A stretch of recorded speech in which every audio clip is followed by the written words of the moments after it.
একজন পাপীর কবরের আযাব কেমন হতে পারে। ধরুন আপনি একটা অন্ধকার রুমে একা, নিস্তব্ধতায় ঘেরা, বাহিরে যাওয়ার মতো কোনো দরজা নেই, নেই কোনো জানালা। আপনার পায়ে কোনো একটা জিনিসের স্পর্শ অনুভব করলেন, অনেক ঠান্ডা, লম্বা। হঠাৎ করে আপনি দেখলেন একটা মোটা সাপ আপনার পায়ে পেছানো আছে, দেখতে একদম বিশ্রী, কেমন ঠান্ডা। আপনি সাপটিকে সরাতে পারছেন না, সাপটি আপনাকে কামড় দিল, বিষাক্ত সাপ, ব্যথা লাগলো খুব। হঠাৎ মনে হচ্ছে আপনার কানের পাশে কিছু একটা অনুভব করতে পারলেন, এটা একটা বিছা, জোক কিংবা চেলা আপনার কানের ভিতর ঢোকে কামড়াচ্ছে। অনুভূতি কেমন?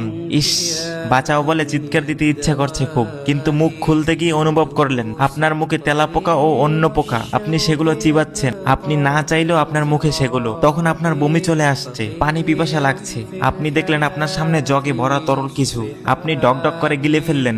এমন সময় আপনার অনুভব হলো তরল থেকে বাজে গন্ধ আসছে, আপনি ভালোভাবে খেয়াল করে দেখলেন এগুলো পচা রক্ত।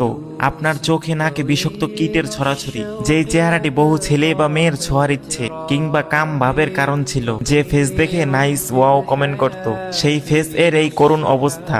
একটার পর একটা আযাব কেমন লাগছে। আমার কথাগুলো শুনে আপনার খারাপ লাগতেছে কিংবা ভয়ে হাত পা কাঁপতেছে?